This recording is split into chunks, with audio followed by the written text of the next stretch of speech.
Hello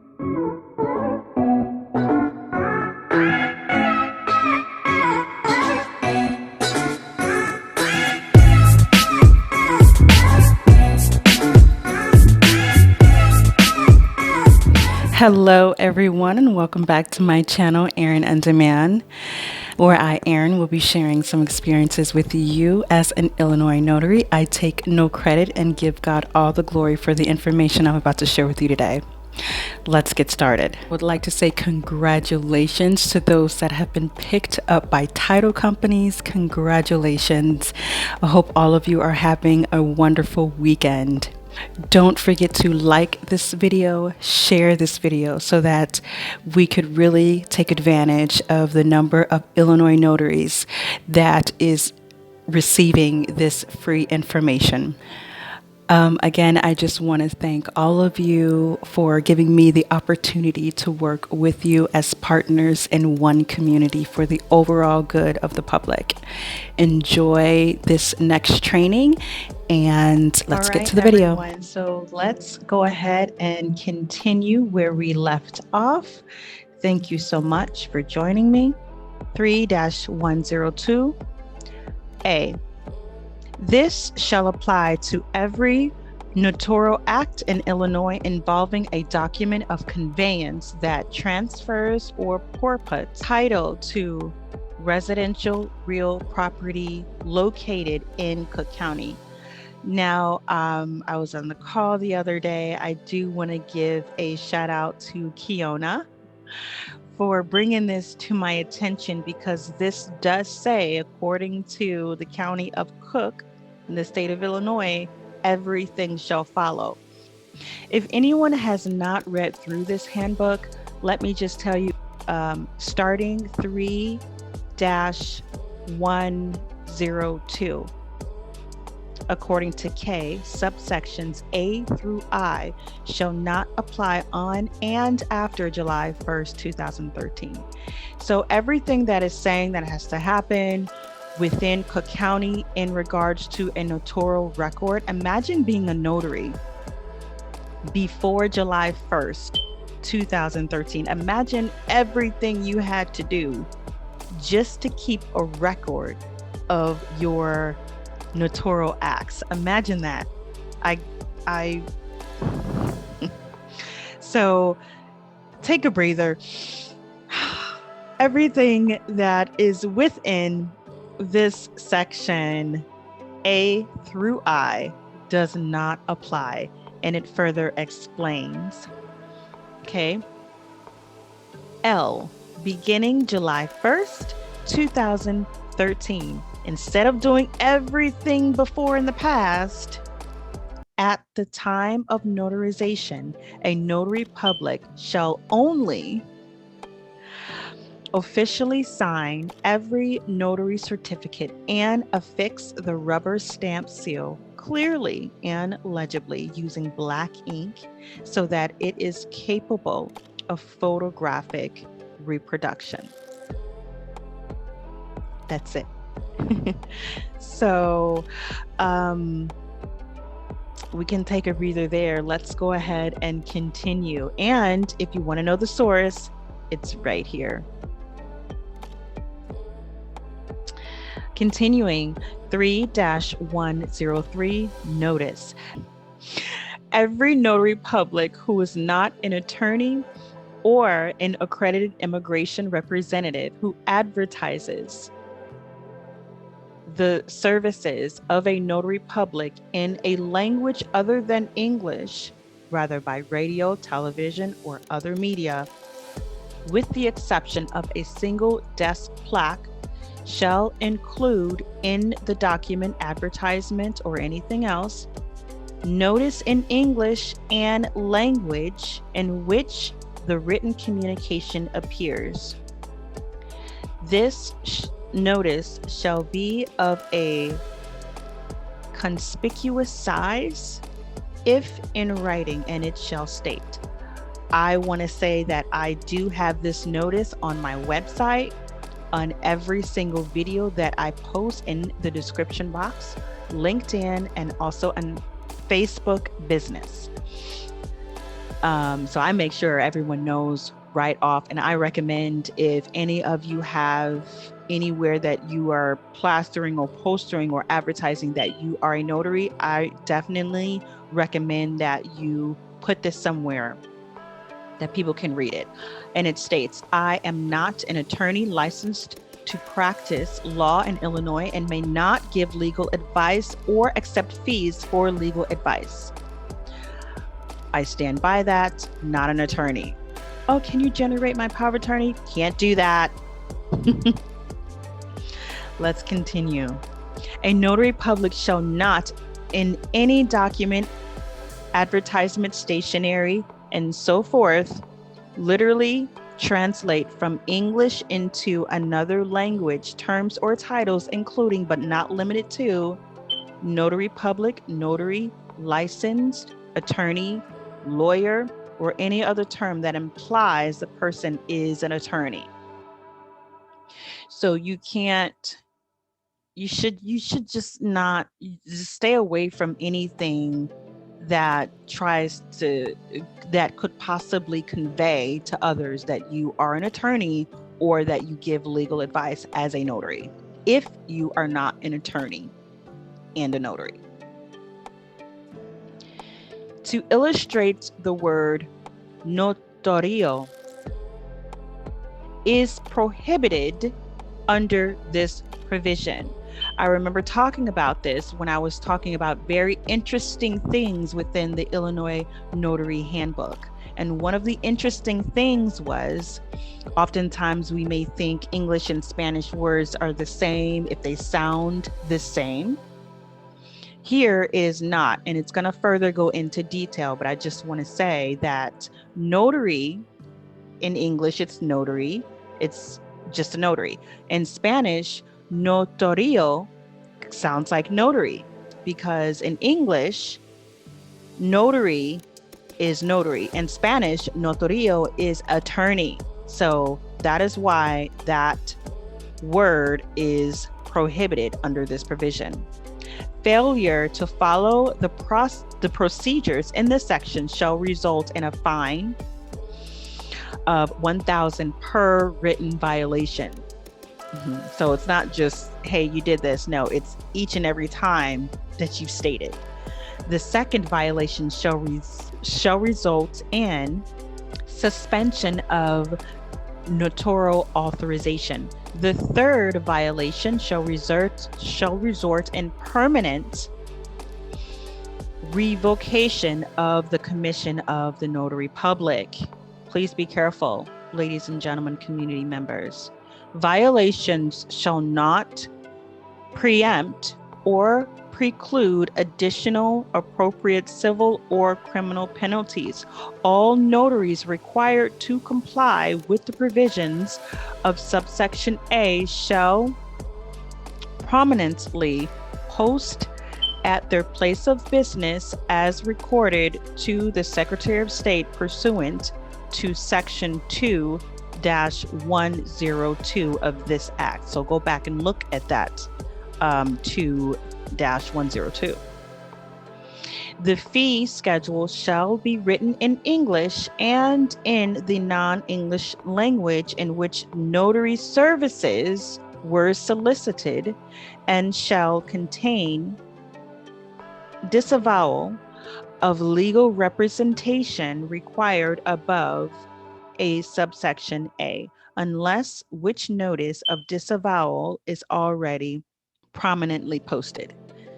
No notary public, agency, or any other person who is not an attorney shall represent, hold themselves out, or advertise that they are experts on immigration matters, or provide any other assistance that requires legal analysis, legal judgment, or interpretation of the law unless they are designated entity as defined pursuant to Section 245 Alpha of Part 245 Alpha of the Code of Federal Regulations.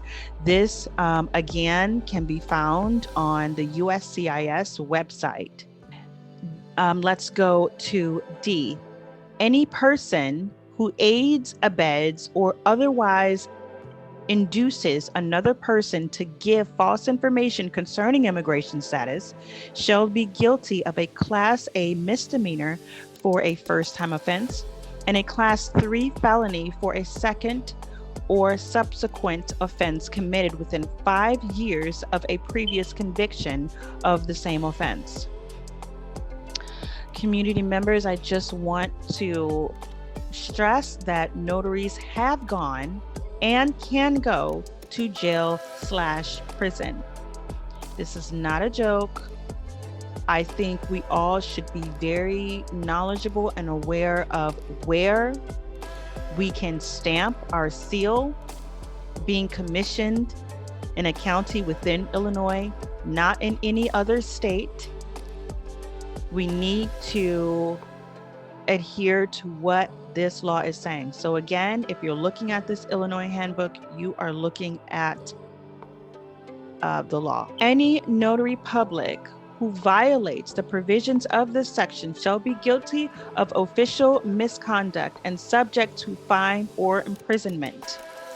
Nothing in this section shall preclude any consumer of notary public services from pursuing other civil remedies under the law. E. No notary public who is not an attorney or an accredited representative shall accept payment in exchange for providing legal advice or any other assistance that requires legal analysis, legal judgment, or interpretation of the law. Violation of this subsection E is a business offense punishable by a fine of 3 times the amount received for services, or $1,001 minimum, and a restitution of the amount paid to the consumer. Nothing in this section shall be construed to preempt nor preclude additional appropriate civil remedies or criminal charges available under law. If the notary public of this state of Illinois is convicted of 2 or more business offenses involving a violation of this act within a 12-month period while commissioned, or of 3 or 4 business offenses involving a violation of this act within a 5-year period, regardless of being commissioned, the secretary shall automatically revoke the notary public commission of that person on the date that the person's most recent business offense conviction is entered as a final judgment. And here's your source. Take this seriously. Now, let's go ahead and go into 3-104, maximum fee. A, except as provided in subsection B, go back and look at that, of this section, the maximum fee in this state is $1 for any notarial act performed and until July 1st, 2013, up to $25 for any additional act performed pursuant to Section 3-102. B, fees of a notarial public agency or any other person who is not an attorney or accredited representative filling out immigration forms shall be limited to the following: $10 per form completion.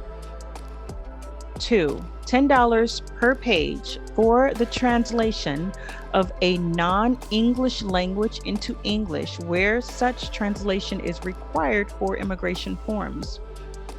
3, $1 for notarizing.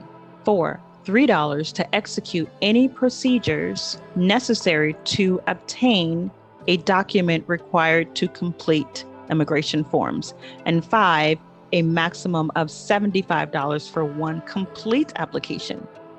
Fees authorized under this subsection shall not include application fees required to be submitted with immigration applications. Any person who violates this section shall be guilty of a Class A misdemeanor for the first offense and a Class 3 felony for a second or subsequent offense committed within 5 years of the previous conviction for the same offense. Upon his own information or upon compliance of any person, the Attorney General or any state's attorney of their designee may obtain an action for injunction relief. I'm going to place on the screen what injunction means so that you can better understand that. These remedies are in addition to and not in substitution for other available remedies. If the Attorney General or any state's attorney fails to bring an action as provided pursuant to the subsection within 90 days of the receipt of the complaint, any person may file a civil action to enforce the provisions. So look, if the attorney forgets, the Attorney General, state's attorney forgets, a person can file civil action. I think it's called a civil arrest. Any person can do a civil arrest on someone. That's what this is talking about.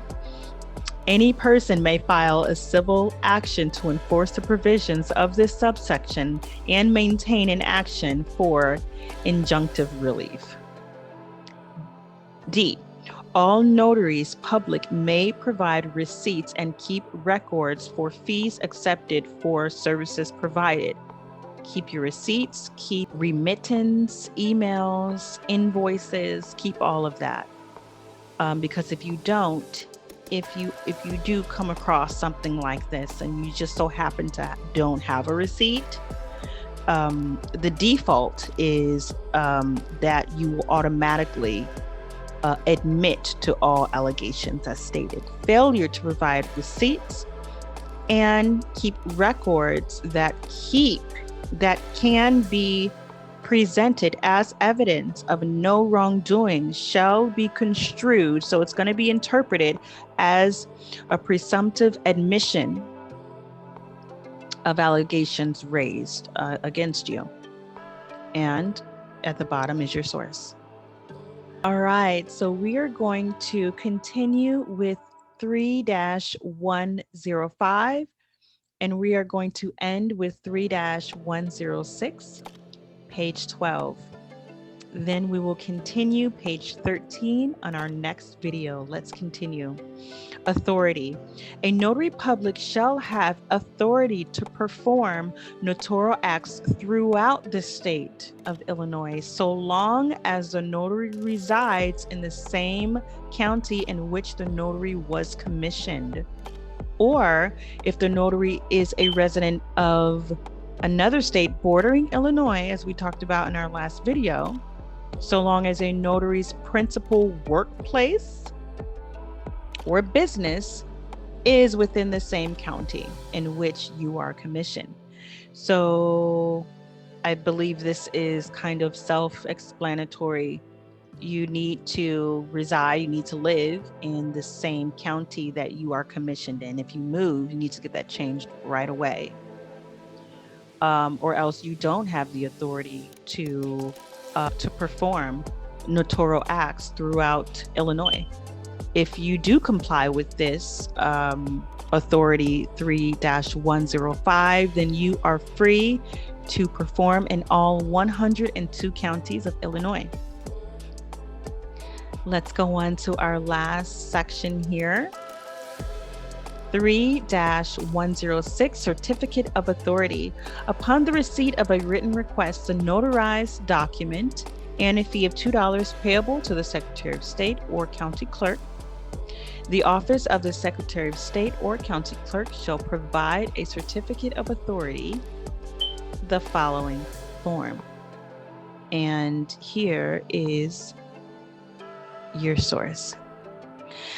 Thank you so much for watching. I hope that you have a better understanding of that long gap that is 3-102 A through I, that does not apply to us. And it's good to be a notary in these days after July 1st, 2013.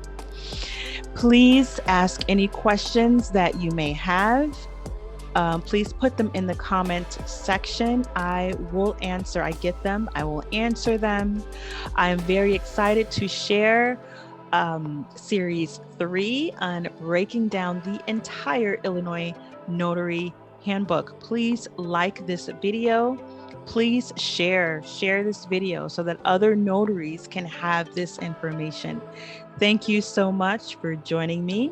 Until next